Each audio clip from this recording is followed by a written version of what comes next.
You are standing in a room full of people you love. The conversation is warm, the food is good, the light is soft, everything is fine.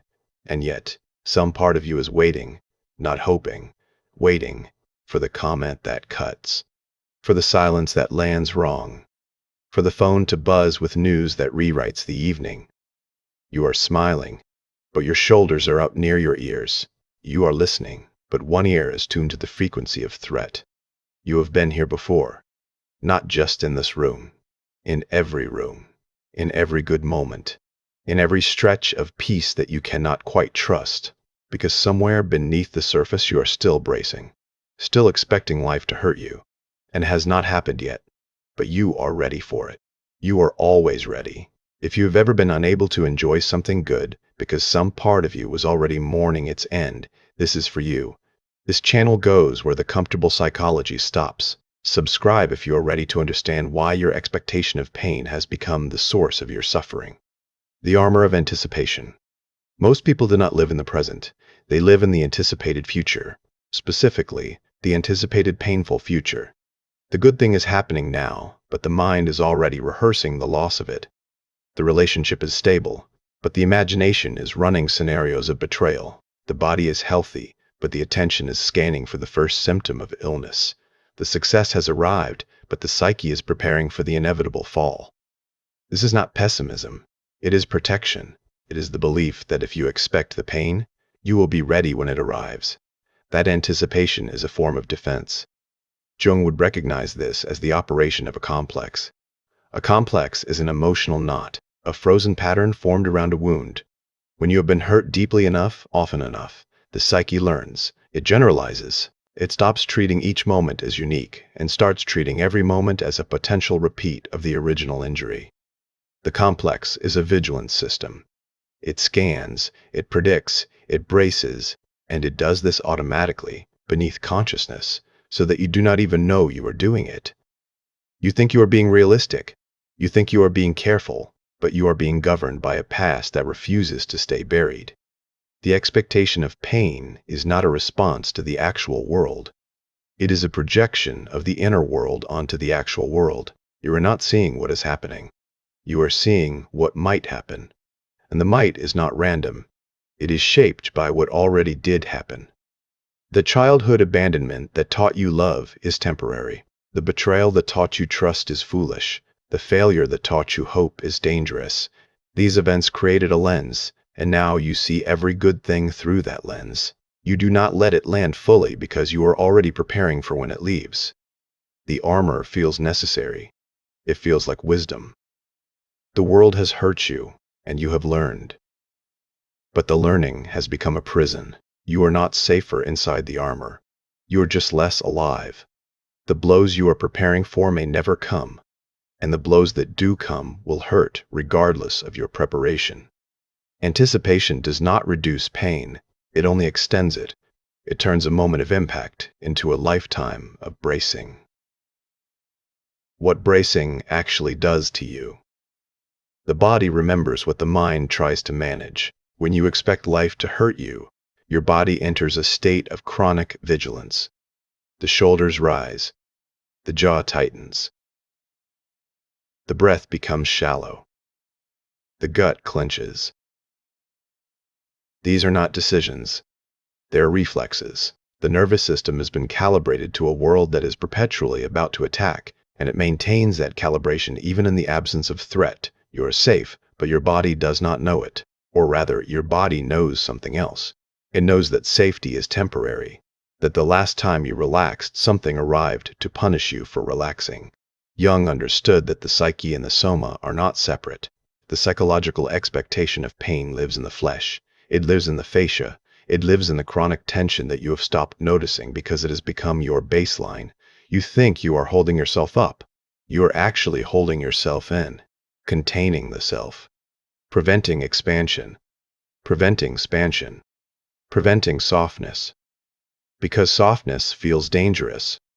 Softness feels like the moment before impact.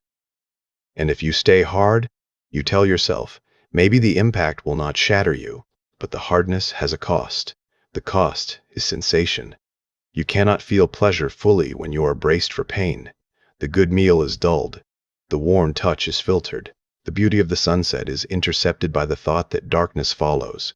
You are living in a reduced sensory world, a world where everything is slightly dimmed because your system is allocating resources to defense rather than perception. You are not experiencing life. You are monitoring it. The cost is relationship. You cannot receive love when you are expecting abandonment. Every act of care is scanned for the hidden flaw. Every expression of affection is suspected of being a setup. Every person who enters your life is treated as a temporary visitor who will eventually leave, betray, or disappoint. And because you expect this, you behave in ways that make it more likely. You test people. You withdraw first. You keep secrets. You hold back the parts of you that would make connection real. And the other person feels this. They feel that they are not being let in, that they are relating to a fortress rather than a person, and eventually, many of them leave, not because they were going to, but because you made it impossible to stay. The expectation of pain becomes its own fulfillment. The cost is time. The present moment is the only place where life actually happens. And you are not in it. You are in the future, preparing for a catastrophe that exists only in your imagination. The years you spend bracing are years you do not live. They are years you survive. And survival is not living. It is waiting. It is holding your breath. It is clenching your fists. It is a rehearsal for a disaster that may never arrive, performed so diligently that you miss the play itself. The complex that runs the show. To understand why you cannot stop expecting pain, you have to meet the part of you that learned this lesson. Jung called it the shadow. Not the whole shadow. A specific piece. The wounded piece. The child who was hit. The lover who was abandoned. The dreamer who was mocked. These experiences did not just hurt. They formed a complex, a self-reinforcing pattern of memory, emotion, and expectation that operates like a sub-personality within your psyche. The complex has its own logic. It does not care about the current reality. It cares about the original reality. It is still living in the moment of the wound, and it sees every subsequent moment through that lens. When you are in a good situation and you feel the sudden urge to withdraw, to sabotage, to expect the worst, that is not your adult self. That is the complex, the child who learned that good things end, the child who learned that love is followed by loss, the child who learned that hope is punished.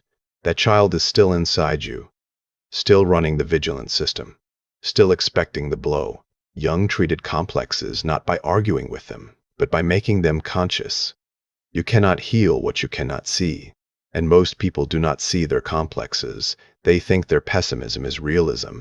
They think their anxiety is intelligence. They think their withdrawal is self-protection. They do not recognize these as the symptoms of an old wound still bleeding. The complex hides in plain sight. It disguises itself as your personality, as your wisdom, as your survival instinct, and it whispers, if you stop expecting pain, you will be caught off guard. You will be a fool. You will be a victim. And the adult self believes it, because the complex speaks with the authority of experience. It has evidence. It has history. It has been right before. But it has also been wrong, many times. The good moments that you poisoned with anticipation, the relationships that you damaged with suspicion, the opportunities that you missed because you were preparing for failure. The complex does not count these. It only counts the hits. It ignores the misses. This is confirmation bias operating at the deepest level of the psyche, and it keeps you locked in a world that is narrower and darker than the actual world. The projection of the inner wound. The expectation of pain is not just internal. It is externalized. You see the world as a place that is waiting to hurt you, and because you see it that way, you experience it that way. Jung called this projection. The inner content is cast onto the outer world. The complex does not say, I am afraid. It says the world is dangerous. And because you believe the world is dangerous, you live as if it is dangerous. And because you live as if it is dangerous, you collect evidence that it is dangerous. The loop is closed, the complex is confirmed, and the prison is maintained. The projection is invisible to the person doing it. You think you are reading reality accurately. You think your pessimism is justified by the facts, but the facts are selected, the facts are interpreted, The neutral event becomes a threat. The ambiguous comment becomes a criticism. The ordinary delay becomes a rejection. You are not seeing the world. You are seeing your complex reflected in the world, and you are calling it truth. This is why advice like just think positive does not work. You cannot think your way out of a complex. The complex is not a thought. It is a structure. It lives in the body. It lives in the nervous system. It lives in the emotional memory. Positive thinking is a thin layer of paint over a deep crack. It might look better for a moment, but the structure is still broken. The complex still operates, and eventually, it breaks through the paint. The real work is not changing your thoughts. It is meeting the complex. It is recognizing the moment when the old wound is speaking, when the child who is hurt is interpreting the present, and in that recognition, creating a small space, a gap between the complex and the response, a moment where you can choose something other than bracing, something other than suspicion, something other than the automatic expectation of pain. If this is hitting something you have been carrying, subscribe to this channel. We go where the easy psychology stops. The moment it actually shifts. There is a moment. It does not come from understanding. It does not come from insight. It comes from exhaustion. You have been bracing for so long. You have been vigilant for so many years. You have been expecting the blow, preparing for the betrayal, rehearsing the loss, and at some point some part of you simply cannot do it anymore. Not because you have healed, not because you have fixed the complex, but because the armor has become heavier than the threat. The protection has become more painful than the thing it was protecting you from. This is the moment when you stop expecting life to hurt you. Not because you have evidence that it won't. Not because someone has proven themselves trustworthy. Not because the world has become safe. But because the cost of expecting pain has finally exceeded the cost of feeling it. You realize that the bracing itself has been the primary source of your suffering, not the blows. The blows were real, but they were brief. The bracing is chronic. The bracing is the thing that has eaten your life. Jung understood that the psyche seeks wholeness, but wholeness requires risk. It requires the willingness to be wounded. The individuated self is not the self that has eliminated pain. It is the self that has made peace with pain. That has stopped organizing its entire existence around the avoidance of pain. That has accepted vulnerability as the price of aliveness. This acceptance does not come from courage.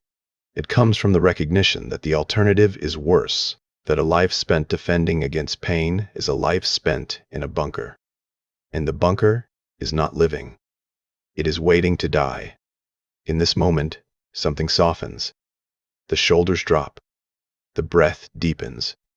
The jaw releases, not because you decided to relax, but because the part of you that was holding the tension has finally let go. It is too tired to hold on, and in that softness, you feel something you have not felt in years. The present moment, not the future threat, not the past wound.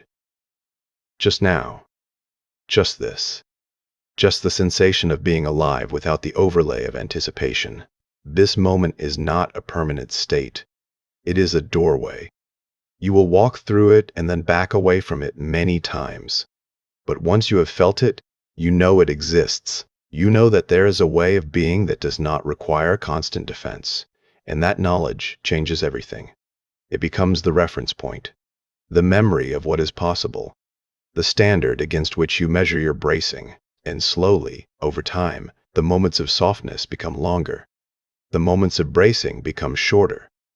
The complex still speaks, but you no longer obey it automatically. The paradox of the open hand. There is a paradox here that most people miss. You think that expecting pain protects you, but it actually makes you more vulnerable. The bracing consumes the energy you would need to respond to actual pain. The vigilance exhausts the system that is supposed to keep you safe. The expectation narrows your perception so that you miss the real threats while obsessing over the imagined ones. And the emotional armor prevents the real connections that would actually sustain you through difficulty. When you stop expecting pain, you do not become more vulnerable. You become more resilient. Not because the world is safer, but because your resources are available. You are not spending half your energy on defense. You are present. You are present. You are perceptive. you are responsive. When the actual blow comes, you meet it. You do not collapse under the weight of every accumulated anticipation. You deal with what is actually happening, and what is actually happening is almost always smaller than what you imagine might happen. Jung's concept of the self includes this paradox. The self is larger than the ego. It contains what the ego fears. It is not fragile. It does not need the ego's constant protection. The ego's vigilance is actually a form of arrogance. It believes that without its constant monitoring, everything will fall apart. But the self is robust. It can handle pain. It can handle loss. It can handle betrayal. It has handled these things before. The ego forgets this. The ego acts as if the self will be destroyed by the next blow, and in its desperate attempt to prevent that destruction, it destroys the life the self is trying to live. The open hand is stronger than the fist. The fist is tight. The fist is hard, but the fist is also closed. It cannot receive. It cannot adapt. It can only strike or be struck. The open hand is vulnerable. It can be hurt. But it can also receive. It can also give. It can also touch. It can also feel. The moment you stop expecting life to hurt you is the moment you open your hand. Not because you are naive, but because you are done with the exhaustion of the fist. What changes in the body? The shift is not just psychological, it is somatic. When you stop expecting pain, your body changes. The chronic tension that has been your baseline begins to release, not all at once, but gradually, in waves. You might find yourself crying for no reason, not from sadness, from relief. The tears are the body letting go of the held vigilance. You might find yourself shaking, not from fear, from the discharge of years of stored adrenaline. You might find yourself exhausted, not from activity, from the sudden realization of how much energy bracing required. The breath changes. It moves from the upper chest to the belly, from shallow to deep. The nervous system shifts from sympathetic dominance towards something more balanced. You sleep differently, not just longer, deeper. Because the part of you that was standing guard is finally sat down. You eat differently, because you can taste again. Because sensation is no longer filtered through the threat detection system. You move differently. Because your muscles are no longer contracted around an anticipated impact. Your posture changes. You stand taller. Not because you are proud, because you are no longer crouching. Sexuality changes. The body that expects pain cannot fully surrender to pleasure. It holds back. It monitors. It performs. When the expectation of pain recedes, the body becomes capable of deeper intimacy. Not just sexual intimacy, all intimacy. The capacity to be touched, to be seen, to be held, to be naked in every sense. This is not something you can force. It is something that emerges when the vigilant system is no longer running the show. Illness patterns may shift. The body that is constantly bracing is the body that is constantly inflamed. Chronic conditions that have no medical explanation sometimes improve when the psychological expectation of pain changes. Not because the pain was imaginary, but because the body was responding to a psychological environment of perpetual threat. When the environment changes, the body changes. This is not a guarantee, but it is a pattern. The body keeps the score of what the mind refuses to process, and when the mind finally stops expecting the score to be settled with more pain, the body begins to relax its grip. The new relationship with uncertainty. When you stop expecting life to hurt you, your relationship with uncertainty changes fundamentally. Before, uncertainty was the enemy. It was the space where pain could hide. The unknown was dangerous because it might contain the blow you were expecting, so you tried to control everything. You planned, you predicted, you monitored, you managed, and you called this responsibility. You called it maturity. You called it realism. After the shift, uncertainty becomes something else. It becomes possibility. Not because you are optimistic, but because you are no longer filtering every possibility through the lens of threat. The unknown might contain pain, but it might also contain joy, connection, surprise, beauty. The open future is not just a series of potential catastrophes. It is also a series of potential gifts. And when you stop expecting only the catastrophes, you become capable of receiving the gifts. Jung's concept of the teleological function is relevant here. The psyche moves toward the future. It is pulled by possibilities. But the complex distorts this movement. It turns the teleological pull into a defensive crouch. The future becomes only what might go wrong. The possibilities become only what might wound you. When the complex loosens its grip, the future opens up, not as a place of guaranteed happiness, but as a place of genuine encounter. You can move towards something without already preparing for its loss. You can want something without already grieving it. You can hope without already punishing yourself for hoping. This does not mean you become reckless. It does not mean you stop being careful. It means your carefulness becomes proportional. You respond to actual risks, not to projected ones. You take precautions that make sense, not precautions that are driven by old wounds. Your relationship with uncertainty becomes adult. It is no longer the child's relationship, where the world is a giant that might strike at any moment. It is the adult's relationship, where the world is complex, sometimes dangerous, sometimes beautiful, and always worth meeting directly. What happens to your relationships? The shift transforms every relationship you have.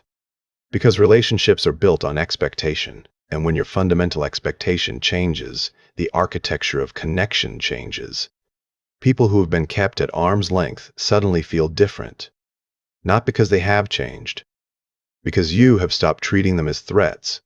You stop testing them, stop scanning their words for hidden criticism, stop waiting for the moment when they reveal their true nature and hurt you. You start seeing them as they are, complex, imperfect, but not inherently dangerous, and in that seeing, they start to relax around you. Because they can feel that you are no longer treating them as the enemy. They can feel that your openness is real, that your presence is not a performance of defense. Some relationships will not survive the shift. The ones that were built on mutual bracing, on shared pessimism, on the constant exchange of threat narratives. When you stop expecting pain, you stop participating in the conspiracy of fear, and the people who still need that conspiracy will feel abandoned by you. They will say you have changed, that you are naive now, that you have lost your edge. What they mean is that you have stopped confirming their complex. You have stopped being a mirror for their wound. And without that reflection, the relationship has no foundation. This is painful, but it is necessary. You cannot maintain relationships that require you to stay wounded. You cannot keep people close who need you to expect the worst. The grief of these losses is real, but it is the grief of outgrowing a smaller self. It is the grief of leaving a bunker that kept you safe, but kept you small. The relationships that remain will be different, deeper, more honest, more alive, because they are based on encounter rather than defense, on presence rather than projection, on two people meeting each other instead of two complexes confirming each other. New people will arrive, people who match your new frequency, who do not need to be managed, who do not need to be suspected, who can meet you in the open space you have created. These arrivals will feel like accidents. They are not accidents, they are resonance. You are finally vibrating at a frequency that attracts something other than threat, the practice of not bracing. The shift is not a single event, it is a practice, a daily, moment-by-moment choice to stop expecting life to hurt you. There are methods, but there is no magic. The first practice is noticing. Noticing when the bracing begins, when the shoulders rise, when the breath shortens, when the mind starts rehearsing disaster. This noticing is not judgment. It is observation. It is the ego stepping back and recognizing the complex in action. Oh, there it is. The old wound is speaking. The child who was hurt is interpreting the present. Just noticing this creates a gap, a small space between the stimulus and the response, and in that gap, choice becomes possible. The second practice is questioning. Is this actually dangerous? Or is this the complex? Is this person actually threatening me? Or are they triggering an old memory? Is this situation actually about to collapse? Or am I projecting the collapse of a past situation onto this one? These questions are not always answerable, but the asking interrupts the automatic cascade. It slows the complex down. It brings a little light into the room where the child has been hiding. The third practice is bodily release. You cannot think your way out of bracing. You have to feel your way out, deliberately softening the jaw, dropping the shoulders, deepening the breath, unclenching the gut. These are not relaxation techniques. They are acts of rebellion against the complex. They are the body choosing something other than vigilance, and because the complex lives in the body, changing the body changes the complex. It confuses it. It interrupts its program. It proves, at the somatic level, that safety is possible. The fourth practice is allowing joy. This is harder than it sounds. When joy arrives, the complex immediately expects its end. It starts scanning for the threat that will destroy the joy. It starts preparing for the loss. The practice is to let joy exist without immediately mourning it, to feel the good thing without calculating how long it will last, to receive the love without already preparing for the goodbye. This feels dangerous, it feels foolish, but it is the essence of participation. Joy cannot be hoarded, it can only be experienced, and the expectation of its end is what prevents the experience. The fifth practice is trust. Not trust that life will not hurt you. It will. Trust that you can survive the hurt, that you have survived it before, that the self is larger than the wound, that you do not need to spend your entire life in a defensive crouch because you are capable of meeting what arrives. This trust is not belief, it is memory. The memory of resilience, of adaptation, of the times you are broken and rebuilt. The complex wants you to forget these memories. The practice of trust is the deliberate recall of them. The paradox of the healed wound. Here is the final paradox. The wound does not disappear. The complex does not vanish. The memory of the pain remains. What changes is your relationship to it. The wound that used to govern you becomes a source of wisdom, not because pain is noble, but because you have metabolized it, you have integrated it, you have stopped organizing your entire existence around its prevention. Jung believed that the individuated self contains the wound. It does not transcend it. It does not rise above it. It holds it. The self is large enough to contain the hurt without being controlled by it. The person who has stopped expecting life to hurt them is not the person who has never been hurt. They are the person who has been hurt deeply and has learned that the hurt is not the whole story, that the wound is real but the self is larger, that the complex is loud but it is not the only voice. This is not the same as forgiveness. You do not have to forgive the people who hurt you. You do not have to reframe the past as a gift. The past was what it was. The hurt was real. The betrayal was real. The abandonment was real. You are not denying any of it. You are simply no longer letting it write the script for every future moment. You are taking authorship back. You are saying, yes, that happened. And no, it does not have to happen again. Not because the world has changed, but because I have changed. I am no longer the person who was wounded. I am the person who survived the wound. And survival means I get to choose what comes next. Conclusion. You have been expecting life to hurt you for a long time, and you had your reasons. The world did hurt you. People did betray you. Hope was punished. Love was lost. The wound is real. The complex is intelligent. The bracing was a reasonable response to unreasonable conditions. But the conditions have changed. Or you have changed. And the bracing that once saved you is now destroying you. It is eating your present. It is poisoning your relationships. It is exhausting your body. It is turning every good thing into a rehearsal for its end. The expectation of pain has become the primary source of your pain, and that is the thing you can actually change. You cannot change the past. You cannot guarantee the future. You cannot make the world safe. But you can stop living as if the blow is always about to fall. You can open your hand. You can drop your shoulder. You can breathe. You can let the present moment exist without overlaying it with the next disaster. You can meet life as it is, rather than as your wound tells you it must be. Carl Jung's psychology offers a map for this. The recognition of the complex. The integration of the wound. The surrender of the ego's vigilance to the larger wisdom of the self. The understanding that the psyche seeks wholeness, not safety. That aliveness requires risk. That the open hand is stronger than the closed fist, that the self who has survived is the self who is finally free to live.